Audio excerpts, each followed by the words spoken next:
Hey guys, welcome to my new channel. My name is Norman. I'm the founder of Cortex Research and Development in the region of Montreal, and the creator of the Knack Toolkit library, also known as the KTL. In this video, I will explain what is the KTL, how to install it, and how to use the basic features that don't require any coding experience. Okay, so here we are on my GitHub page, and you can find the URL in the description below.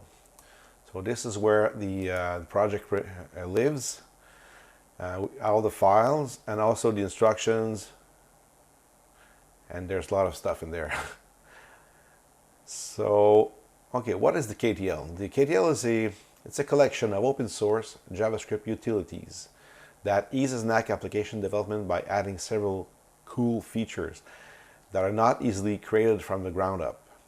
So you don't need any coding skills, no programming in this. If you want to, you can, but you don't have to.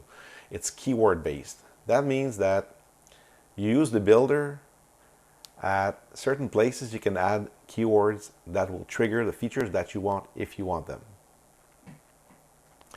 And by the way, your API key is never used. Everything is 100% view based. The keywords, well, it starts by underscore, example like this one here, underscore TS, okay, followed by a letter, and you can use them in views or per field. And they must be placed after the last word that you want to keep. So you have this phrase, and then at the end you put the keywords. Some of them have parameters, but not all of them. Now let's say you're in a hurry and you want to test this quickly. Okay, the thing you want to do is go to the loader.js file. You can click on this. I'm going to do a Ctrl+Click to open a new tab. And once you get there, copy raw contents, click, copy.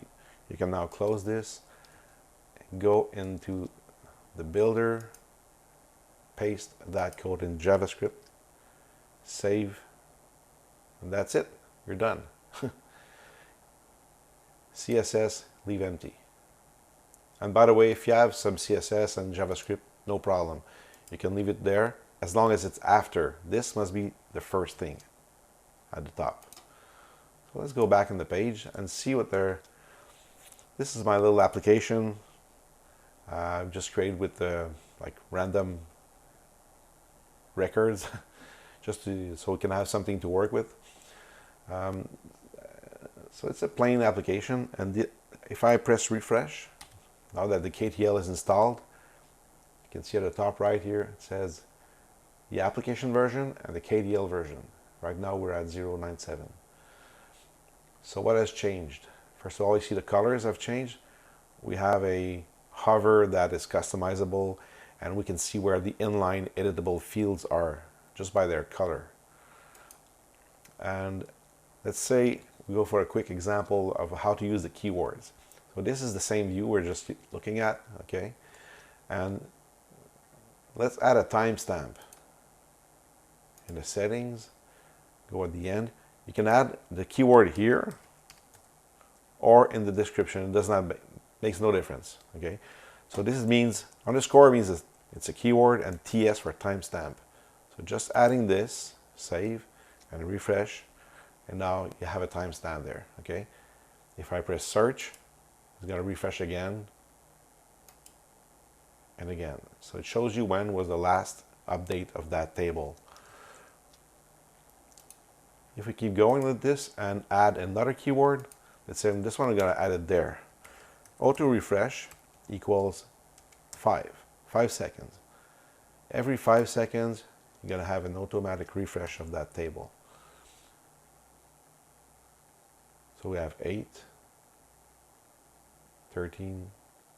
The next one's going to be at 18 if you look at the bottom right.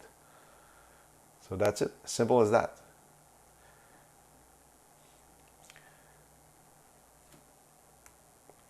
Now, let's say you want to hide the phone column, okay?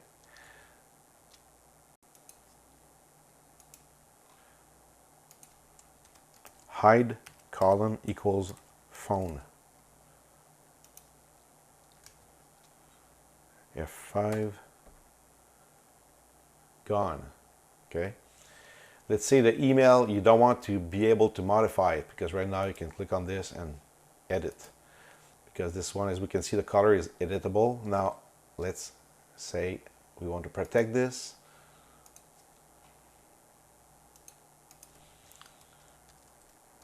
No inline edit equals email.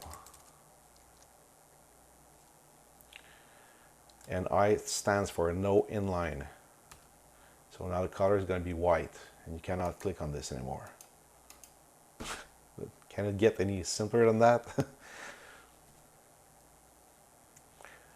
If we look at this, menus and submenus are now sorted in order of alphabetical order. Okay, and we're not stuck in with the builder's limitation where we cannot sort these unless we remove them all and put them all. This is done automatically. Calendar drag and drop, that's pretty cool. If I drag and drop in an event, it's going to automatically update all the others. Okay, so let's look at this event here at on the 7th of March. She's right there, 7th of March, and also here, 7th of March. So if I move this on the 10th, for example, updated here, updated here. About form persistence. Okay, that's when you type in, let's say, cool item, SKU number, something, price $100.99, if that makes any sense. Cortex. Oh, here it is. And stock warranty 123. And now you press F5. Usually you lose everything, but not anymore. And by the way, notice that the focus is put on the first editable field, and it selects all the text. Whenever you change your focus, text is selected. Okay. The most popular feature by far is the user filters. Let's say I made some filters here, higher than 100 and higher than 50. Now these can be saved as a button with a name. So we can recall this like that. And let's say I want to sort this by price. And I say, let's say I want to see 50 items per page. Okay. And even something start containing STU. Well, this is all saved automatically. If I go here and I go back to 50, you see the search is recalled, sort is recalled, and the per page also is recalled.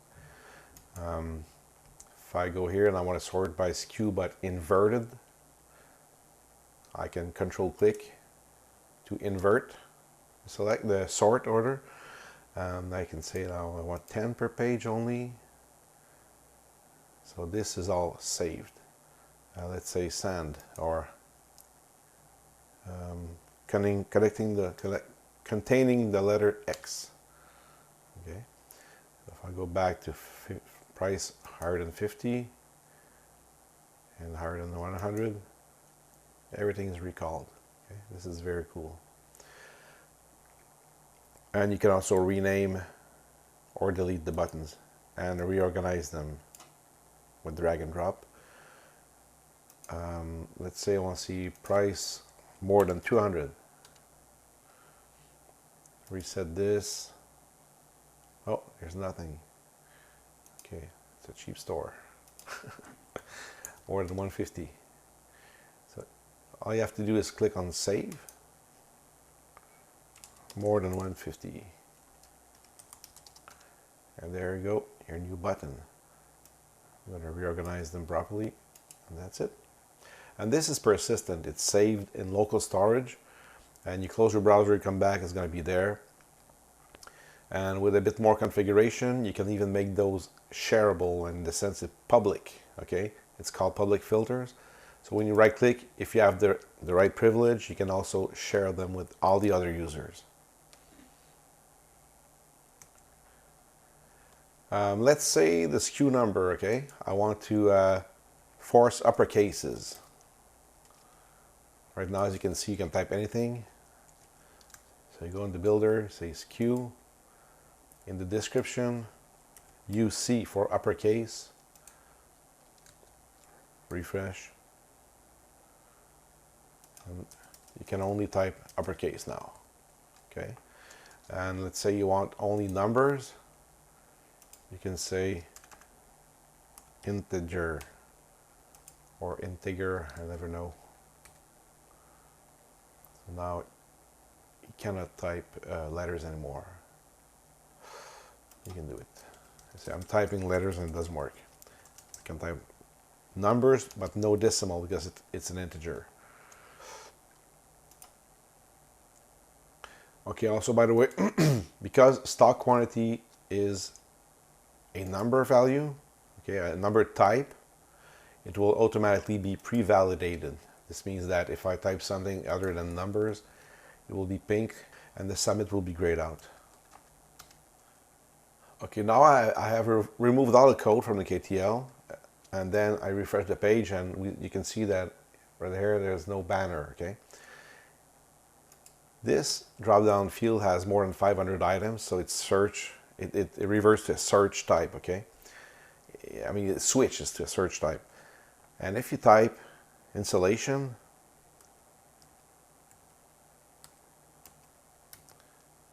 you see what happened? Like one character went, like just disappeared.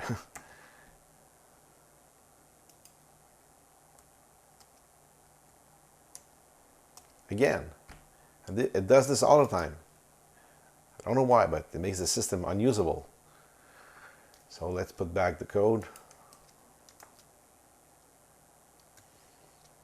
Refresh. I don't know why, sometimes you have to add a dummy space.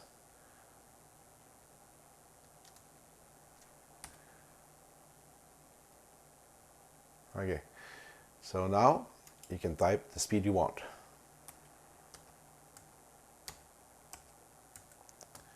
It waits until 1.5 seconds after the last character before starting the search, and this solves the problem. And also for each field, you can specify the threshold amount of characters before the search starts. You can say like, don't start searching before 5 characters if you want, okay? And after that 5-character limit is reached, you still have to wait 1.5 seconds. So these two things make it very, very reliable. And that's why it's called a chosen better, because that object is called a chosen, C-H-O-S-E-N. And yeah, I think it could have been better. Another very useful feature is the bulk operations. So let's start with bulk edit. I've created myself a filter between where the price is between 150 and 160, okay? Now to use the bulk edits, you must have inline editing enabled for the table, and you must have a user role called bulk edit. Of course, you only assign this role to very trusty and reliable users. Bulk edit. Okay, now that you have this, if we go back, you see those checkboxes just appeared. Okay, so now let's say I want to select these, let's go for 25 items. And I want to check them all and set the price. Oh, not all of them. Let's go for 10. Uncheck everything and recheck. So now we have 10 items checked out of 25, okay? And I'm gonna say, okay, this one, choose anyone in the list, and I want to make this $100.99, if that makes any sense. Are you sure you want to apply this to all selected items? Yes, of course. And there you go. It's done, finished. So now all the items are at the price we said, but we cannot see them because they're not out of scope. But let's say we want to see all those with the price is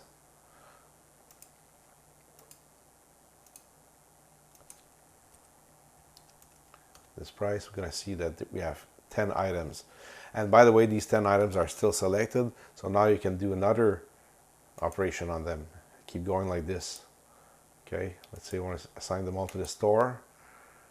Yes, again. So you can repeat the operation on and on. As long as you don't click the unselect all. Finished, yes. So now, oops, you cannot do it anymore. So be careful not to uncheck before you're done. Okay, about the bulk delete. To have bulk delete, you must have a column, an action for delete record. It's a must. And of course, you must also have the bulk delete role.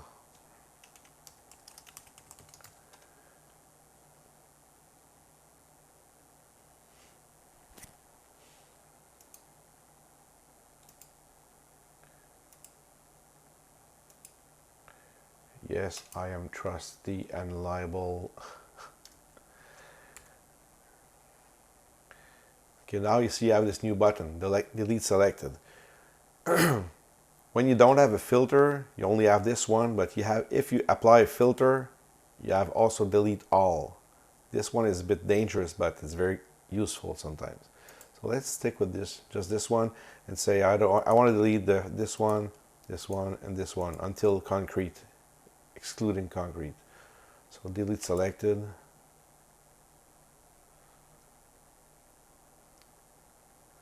So that's it. We were sorted in order of price, so we can see that this worked well.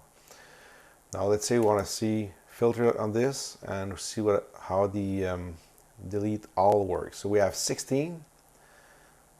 What is cool is that it's going to select automatically and scroll through the pages until it's finished. Yes. Here's a little bug. I gotta fix that log thing. Is the wrong word. And it's pretty fast. Select, delete. Thank you. Completed. So that's it. Okay, so let's check linked filters. This comes from the forum. People ask for this, and I said, "Hey, let's go and try and do this." So I have several views in there, like tables, reports, list views, but they all contain the same. They have something in common. They all show stores information. So let's apply a filter saying that store contains group. So you see the filter applies here, here, everywhere.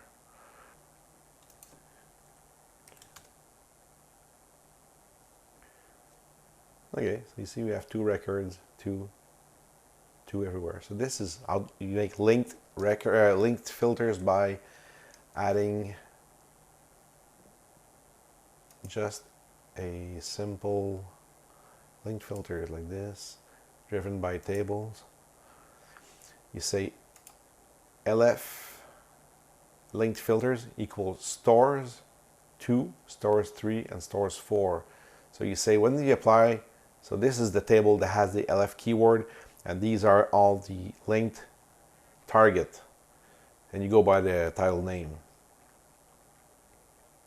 It must be an exact match, by the way. So when you apply filter there, it's going to apply to the others. Reports are a bit different, but it's because they're more complicated. It's always the first report, the first chart of the report that drives the others. But you can also drive tables, as you can see here. So if I go to the other one, I'm going to try to make this simpler eventually, but right now I have this limitation when it refreshes the whole page instead of just the view itself. Amount is higher than $10. Okay. Here, for some reason, it does not show, but it applies. Okay. If you look at the data, you can see that it works. Here also, it does not show the filter like here, but the table, it works. I don't know why charts are a strange animal.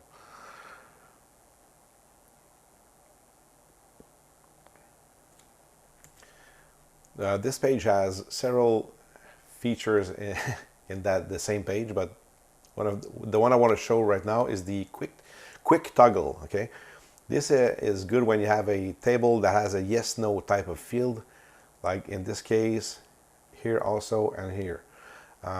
The first one we see here. Okay, if you look at the phone numbers, they are the same here as here. Okay. Now what I'm going to do, I'm going to click those 4 yes, and they're going to turn into a no, and then refresh this table on the left, because they're linked refresh. So it's the RVR keyword. So when I click, I don't have to wait. I just keep going, and they're going to be queued in memory and be performed like the API key. The API call will do its job in the background. So let's go. 1, 2, 3, 4, and wait for the refresh. There you go. So this is convenient for like a production factory where they have people are very hurried, they don't have time to wait, so they just queue their input and they leave.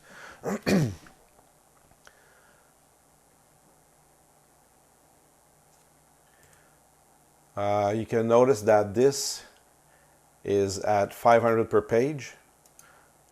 This is not possible from the builder, but now you can also, all you have to say is _dr for display rows at 500 or 1000. It's going to, by default, when you refresh the page, it's going to open at that value. Okay, this one here, it says _match color equals membership. So the whole row will match the color of that value here. So if this color is red, the whole row will be turned red. So if you toggle, it's going to go green. Okay. And for the quick toggle, you can specify the color you want. You can have this per view, you can add this, the whole application, fully customizable. So I think I'll stop here for today. It's a long tutorial, but there are many other features I could show you. I'm going to keep some for next time. So that's it for part 1 of this first tutorial. My first tutorial, by the way. I've never done this before. I hope you liked it. I would ask you to treat yourself and give it a try in a test application to see if there's anything that suits your needs in there. I'm pretty sure you'll find something. And if you want to collaborate to this project, we need some testers with some input and coders also. Actually, feature requests or anything will be welcome. And stay tuned for part 2 coming soon. We will go through more advanced features. My name is Norman. Thanks for watching.